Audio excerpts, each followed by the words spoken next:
Lagi wae entuk dawuh pangendikane Wang Pikulun Bathara Bayu yen to aku kuwi duwe sedulur tunggal Bayu. Monggo titikane sandhangane padha karo aku. Arane Raden Bratasena. Lah kok aku kekalangan Malaya ning dhuwur alas Wonomarta, lah kok ana satriya ing sandhangane tanpa beda kaya aku. Lagi ndukiri watu ngrubuhake wit-wit sing gedhe. Weh, apa iki pancen dadi pulunging Mayangkara ya anoman ngene ketemu karo adhiku tunggal Bayu. Yayi mandheg dhisik Yayi.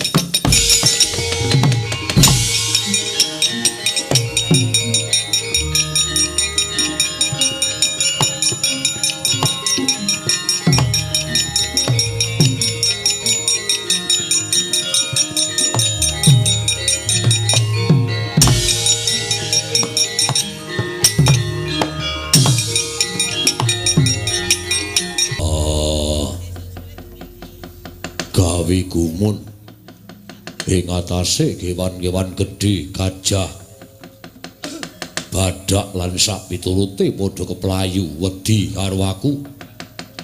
Iki eneng wujude munyuk putih gedhene mung sak jempol teko malah ngatang-ngatang ning dhuwur watu. Munyuk, yen pancen kowe bisa tata jalma kaya menungsa lumrah, apa sebabe dene kowe malah mapan ning dhuwur watu ora mlayu kaya kanca kancamu? Apa kowe ora wedi yen to tekaning pati kembrukan watu sarta ketiban watu apa dene kembrukan sing gedhe?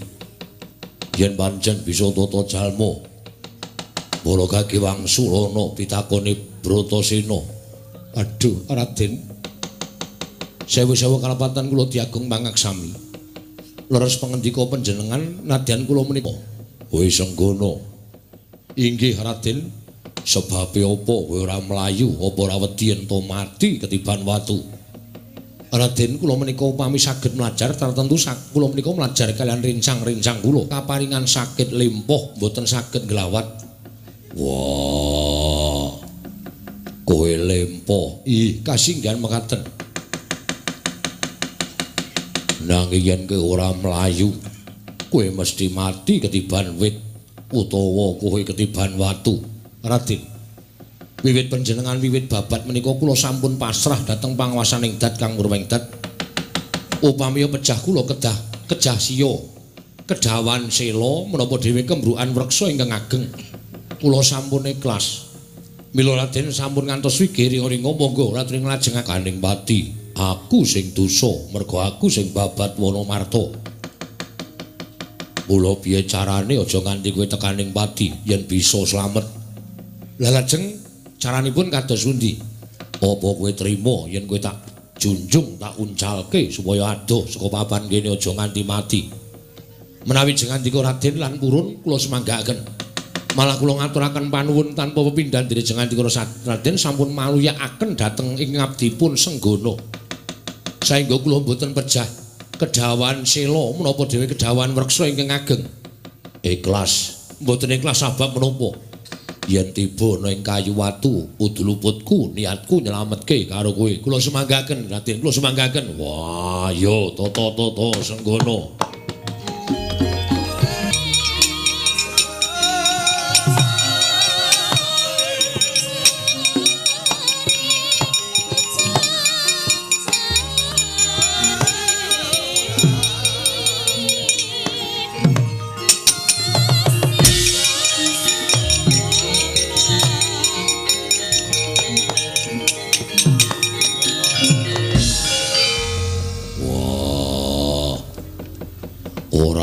pira nadyan cilik wujudmu kowe munyuk seneng pamer. Lho. Remen pamer kados pundi? Ing atase wit sing gedhe 10 prangkul. Watu gedene sak gubuk penceng tak junjung katon nentrek. Ning bareng kowe mingsak jempol tak junjung aku ora kuat. Kowe pasang walat. Waduh, Raden kula menika mboten ati pasang. Estu. Pasang sepisan kemawon mboten cocok. Kula mboten ati pasang, Raden. Aja sembrono. Apa sing ampuh ming kowe senggono. Kowe tak kandhake sedulurku tunggal Bayu sing aku durung tau ketemu. Wujude ya kethek putih. Jenenge Anoman. Wah. Kowe iso ngalahke karo dulurku, kakangku tunggal Bayu, Bayu Kenara, ya Anoman. Aku ngakoni keunggulanmu, senggon. Oh, Bratasena. Waduh.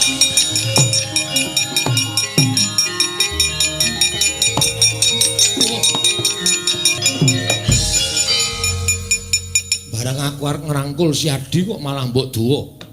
Pun kakang mbok jotos nganti kelekaran. Kowe munyuk mencla-mencle. Lho. Mencla-mencle piye? Wah, aku nyebut kakangku tunggal Bayu jenenge Anoman, kok arep ngrangkul karo aku. Dasarmu apa kok sik to? Kowe tak kandhani ya, Di. Aku kuwi Senggono ya Anoman. Wah, mau muni Senggono saiki ngaku Anoman. Sing bener sing endi? Kusik to. Jenengku ki akeh, Senggono, Anoman, Mayangkara, Rama Dayapati, Maruti, Guru Putra kuwi jenengku kabeh. Wah, dadi aku ki ya kakangmu Anoman. Jarine Bathara Bayu, Anoman kuwi ora padha kowe. Lho, ora padha aku piye? Ning gedhe kaya aku. Wah, kowe kok cilik semono. Kusik to, aku ki ya iso gedhe. Arep kadang-kadang nganggo obat aku ki iso gedhe. Ning rak ya wanci to, Yai, wanci. Ngono. Iki urung wanci nek aku gedhe. Aja sembrono, aja cumletan. Lho, aku ora cumletan, iki tenanan. Apa kowe Anoman tenan? Yo, aku kadang Anoman. Yo, yen pancen kowe Anoman, takoni yen kowe Anoman, wis saiki kowe bali yo. Lho kusik to. Wong lagi sak pejagong sepisan kok kon bali. Wigatine si Adi ngopo kok babat alas?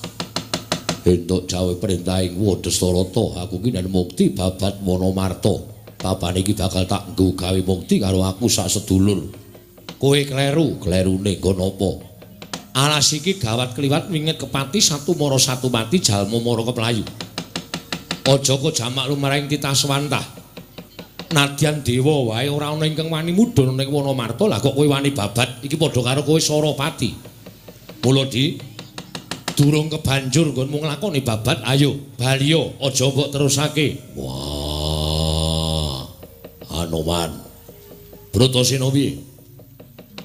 Watak wantu ning Bratasena yen wis kudu nglakoni sewiji-wiji kudu tak rampungke ora mawas marang bebaya ingkang tak adepi. Ning yen iki kowe bakale tekaning pati, upama mati arep tak wujudi. Upama aku mati budidaya supaya iso muktekake dulur-dulurku, matiku ora muspra.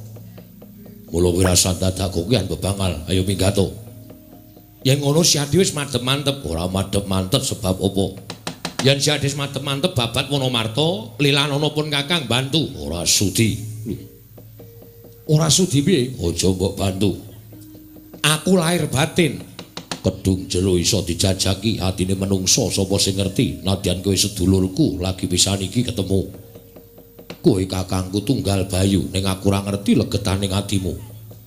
Bisa uga nggonmu bantu karo Bratasena merga pamrih, bisa uga nggonmu bantu lan Bratasena merga duwe niat liya. Mula aja nganti nggonku kelakon muktekake dulur-dulurku. Kelepetan pambiyantune wong liya kasembatan lan ora bakal lakoni dhewe. Lah yen nganti ora ana dikancani karo pun Kakang yen ana apa-apa tumraping Siadi kepiye? Tak sandangi dhewe. Loro waras bejo cilaka bungah susah ning Wonomarta arep tak lakoni dhewe. Yayi, tak pringgake. Kowe tak bantu. Ora. Kowe tak bantu manuta. Kene iki akeh jim setan priprayangan. Aku ora wedi. Kowe bali yo. Aku gelem bantu yen wis aku gelem bali yen wis bantu Siadi. Wah, yen ngono kowe wangkal. Bali ora. Lho, malah diwalik iki. Aku ora bakal bali. Ora bali tegese kowe wani karo Bratasena. Kowe iki adikku kok aku kon wani karo kowe iki karaku sedulur. Ora bakal pun Kakang Mentala karo Siadi. Bali ora, sakukan cangkem. Bali ora. Ora. Aku bakal bantu Siadi. Wayang wangkal. Ngono.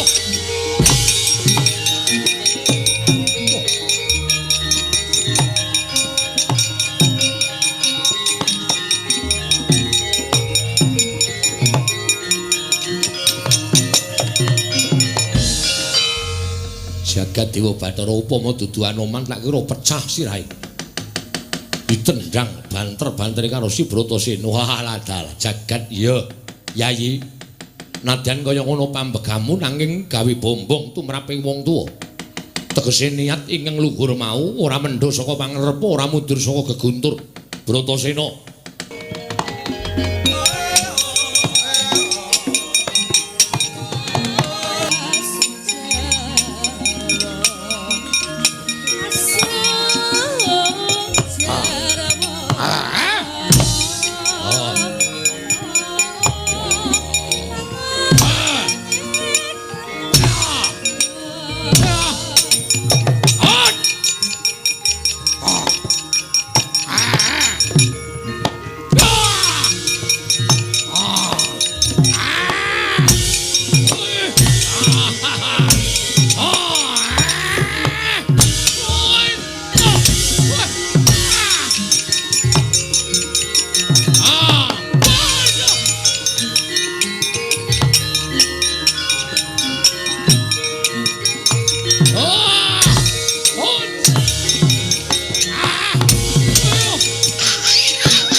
lagi seneng mergo menang mere-mere kok digajel saka mburi.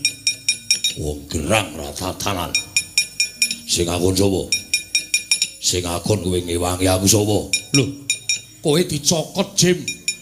Kowe meh wae katriwandan. Dinggo dolanan bangsaning Jim. Mula pun Kakang ora mentala. Ora sandadak ngewangi Bratasena.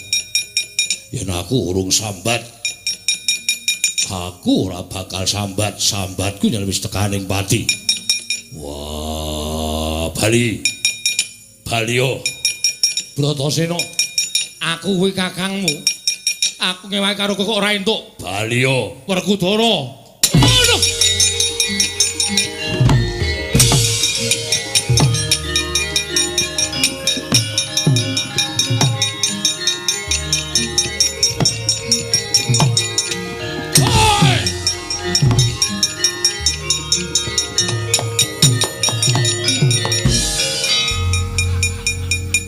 Jim iki nek kliwat jam 12 matan bulonten wanara ulesipun pethak ingkang tumiyuh saking Dirgantara ngajar dhateng kula mongko kula wis ora ketok ya ketheke ijik weruh mawon dibandingi ngiwonengen pun kula sumanggaken nggawa gaman wah pun kula gadhekke Bratasena kowe iso menang karo prajurit piandelku.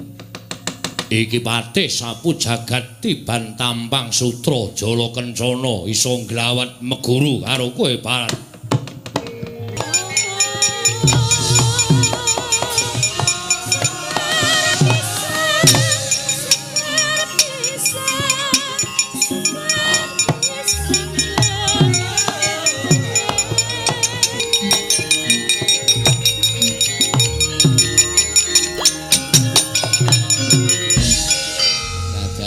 Adiku Bratasena ora weruh nanging akeh sing padha nggubet sarta ana sing akeh sing padha nggondheli tangan lan sikile. Wah, Permati. Aku tulungono Permati. Untadewa kowe do mrene aku tulungono. Menenga wae Dimas, tak tulungi adikku wong Gagah Bratasena muga-muga wal saka para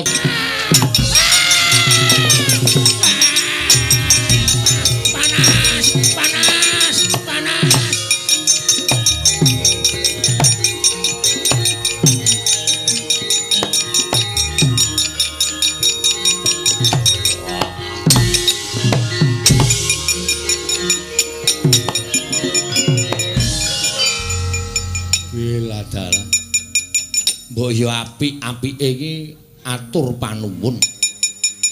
Wong aku ming dimatur nuwuni wae senengku ora jamak. Bareng kuwal saka bebaya jim setan kang padha ngruket sikile. Lah kok aku wong tuwa ditendang sak penake dhewe ya Bratasena. Yen pancen si Adi ora gelem tak ewangi ora apa-apa. Nyatane pun Kakang mung nyoba marang penggaling si Adi. Jebul pancen pengawak waja tutukno Yayi, tutukno. Tak janggung saka Kendari Sada, muga-muga kelakon penjangkamu mbuh ketemu karo aku sok pirang taun meneh.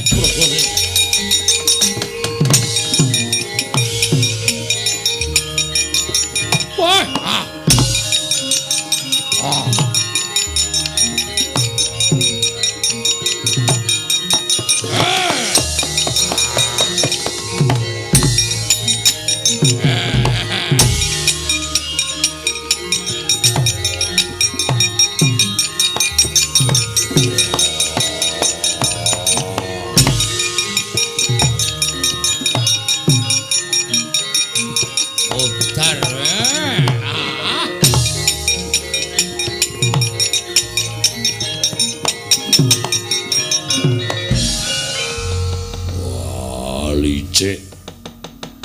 ayo walono tanding yudha karo aku. Wah, jiring getih wedi mati. Ayo sumbar-sumbaro sak karepmu. Ora bakal gawe macak. Aturke sinuwun Prabu Yudhistira nampa paukuman ingkang abot ing negara Indraprastha.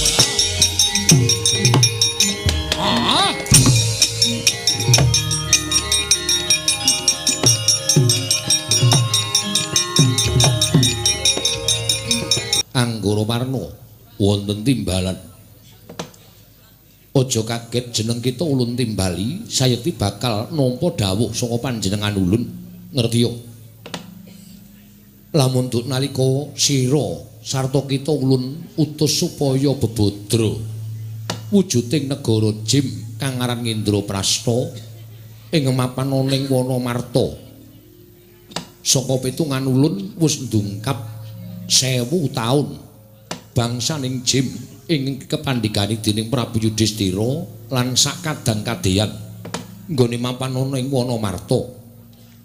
Wondene dawuh saka panguwasaning Sang Hyang Jagat Giri Pratingkah lamun negara ing Indraprastha ya ing Cintakapura sayekti mengko bakal kababar kamanungsan. Wondene titah ingkang bakal nampa triman kanugrahan wujuding negara Indraprastha kanana liya kejaba mung putu-putu Ulun para Pandhawa.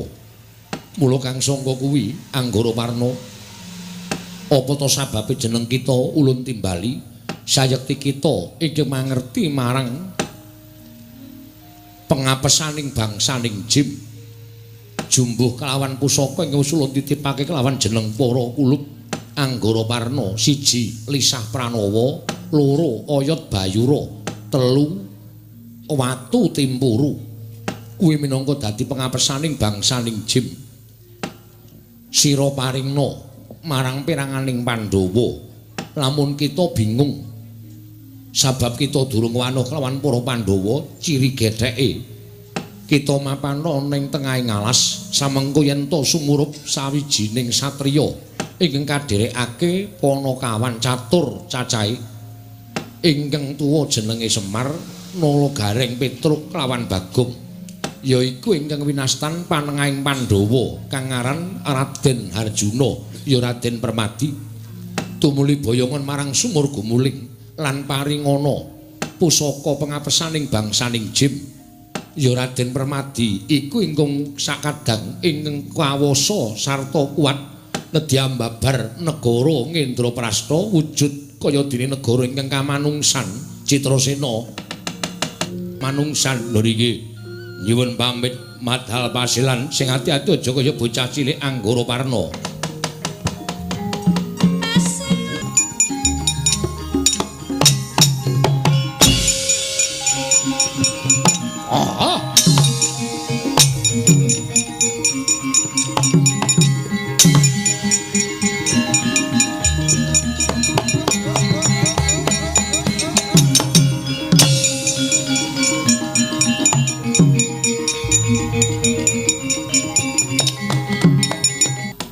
Aku bakal jumujuk ning Wonomarta dados panjenengan wangkot nyuwun pangapura menawa saut dadi apa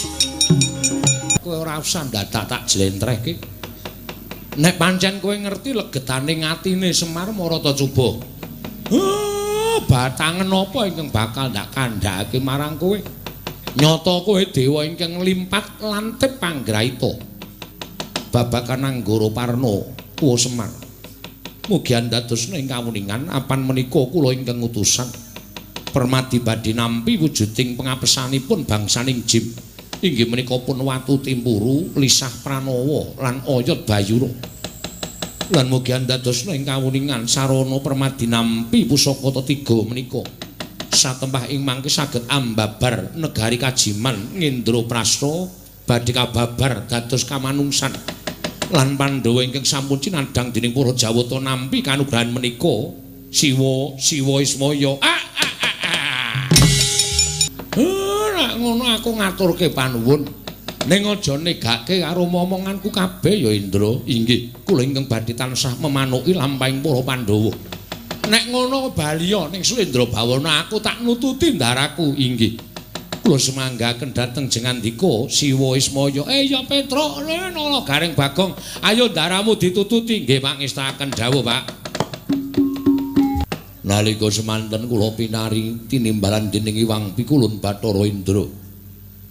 Dumados sing praja Ngendraprasta ingkang kelinggan dening rajaning Jim sayekti sampun ngancik 1000 warsa ingkang ateges dinten sakmangke sampun titiwanci kababar kamanungsan wondene titah ingkang sampun tinuding dening panguwasaning dewa nampi kanugrahan menika kala wau boten sanes kejawi namung Pandhawa kacarios Raden Permadi menika panengahing Pandhawa dasar kepara nyata penemban menawi ingkang saking menika kula nampi titipan saking Iwang Pikulun Bathara Indra wujud pusaka pengapesaning bangsaning Jim sasampunipun negari lenenggan dening Prabu Yudhistira sakadang kadeyan tumuli pengapesan menika dipun titipaken dhateng kula inggih menika setunggal nami Lenga Pranawa utawi Lisah Pranawa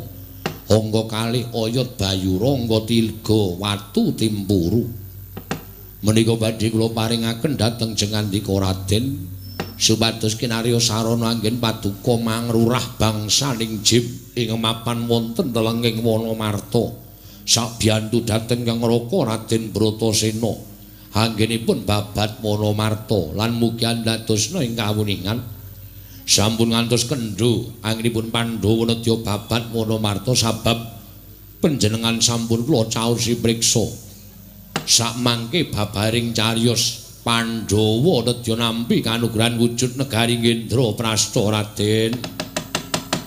Uta Pandhawa tata penemban. Aku ngaturake gengging panuwun ingkang tanpa pepindhan. Ing mengkono samengko ndak suwun ninggalna paringna. Ya kuwi wujuding telung pusaka pengapesaning bangsaning Jim. Lan tak suwun paduka penemban aja nganti negake marang para Pandhawa. Inggih, kula ingkang badhe tansah memanuki lampahing para Pandhawa. Lan sakmangke monggo kula aturi nampi lan kula aturi jumusul dhateng Ngraka. Sakmangke ingkang Ngraka kajiret. Inggih menika daya kekiyatane bangsaning Jim sampun boten saged nglawat. Menawi ngantos kedangun anggen paduka lenggah wonten ing mriki, tanwandi ingkang Ngraka badhe sirna. Awit saking daya kekuataning bangsaning Jim Raden Panemban paringna monggo kula aturi nampi Raden.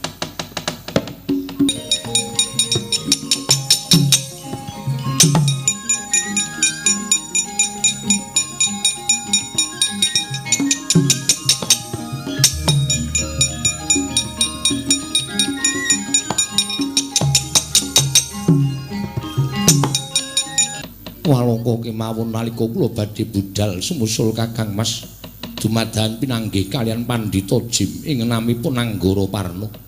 Kacariyos Anggara Parna menika ingkang yasa negari Ngendraprastha ingkang sakmangke katon wujud wana marta.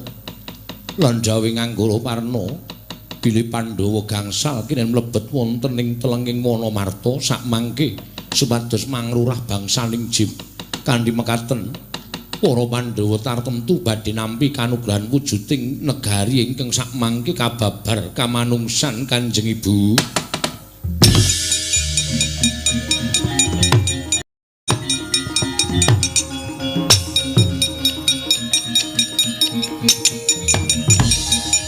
Wah, Permati.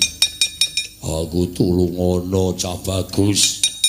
Petro, non. Kakang Mas kok dadi kahanane kaya ngene. Lah iya iki niki lho. Kok kaya kepulet pedhut. Petro, Nun. Tak sabeti nganggo oyot Bayura. Angke niku prayogi, Ndara.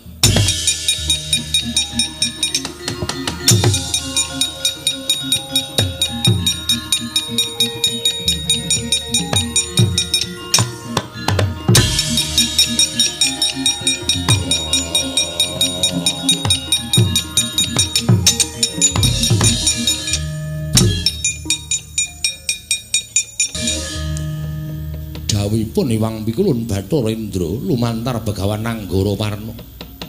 Wana marta menika sanes wujuding wana nanging wujuding negari. Negari bangsaning Jim ingkang nami Ngendraprastha. Pandhawa gangsal kedah mlebet sarengan telenging wana marta. Wah, yo pinten tansah tak gendhonge.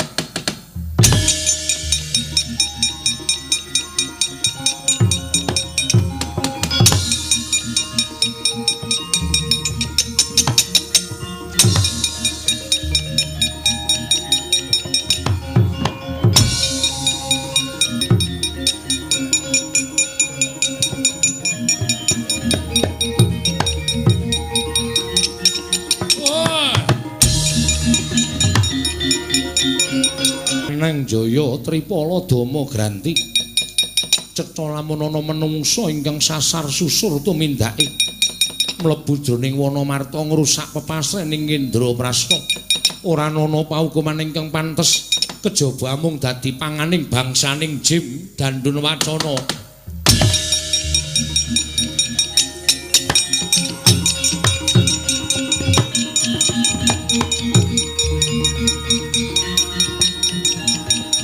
Lan ulun keparengake bali marang asal mulanira inggih Kukulun lan negara Ngendraprastha ingkang sekawit dadi negarane bangsaning Jim bakal kababar kamanungsan. Wondene sapa ta ingkang bakal nampa kanugrahan wujuding negara Ngendraprastha? Ora suwe meneh bakal ana satriya 5 cacah ingkang prapta ana ing ngarepan kita. Kita jawani pisan-pisan gendhak sikara kelawan satriya iki. Sabab satriya 5 cacah ingkang aran Pandhawa iki ing wis tinuding dening panguwasaning Dat Kang Murwengdat bakal nampa triman negara Ngendraprastha. sak jajane kang wujud wana marta iki Yudhistira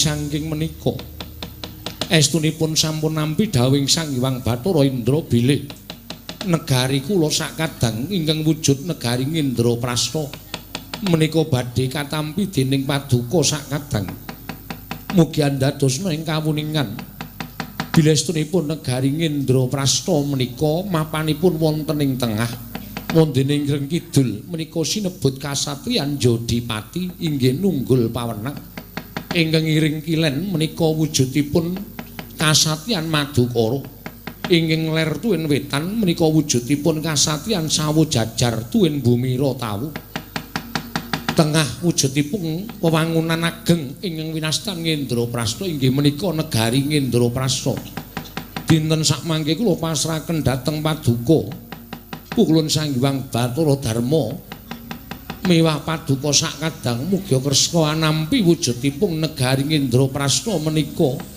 saha klilanana sakmangke kula manjing nganggo paduka supados sakmangke boten peteng kasuwarganipun Yudhistira sakadang menika pukulun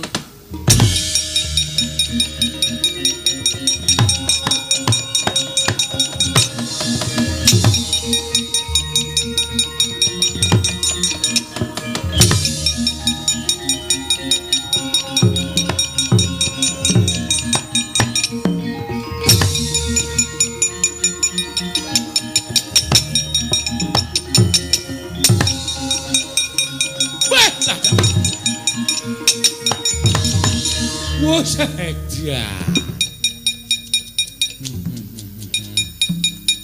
Bang, alas sing maune gong liwang-liwung kok dadi lampune tingkerlip 17-an paling. Hus. 17-an piye? Acara gedhen, ora acara gedhen. Negara Indraprastha kok. Wah, jan wis. Kababar dadi kamanungsan ya, Tru. Ya iki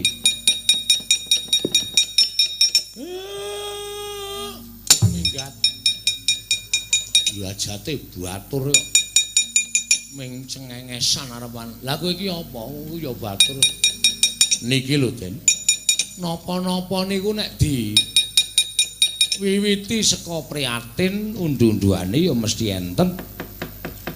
Pandhawa wis lara lapa mataun-taun mapan wonten tengahing wana, mongko boten duwe rasa meri nadyan negari panjenengan dilenggahi ingkang raka Ndara Kurupati. Ning sampeyan tetep sabar, sampeyan tetep ikhlas, sampeyan boten duwe rasa sengit kalih para Kurawa. Lah, wohing kesabaran, wohing kaikhlasan, wohing nggone sampeyan wis nglakoni priatin tarak brata semedi nggih niki. Nyatane Gusti mboten sare, sampeyan pinaringan kamukten negara Indraprastha. Mugi-mugi njayeng bawana, Ndara.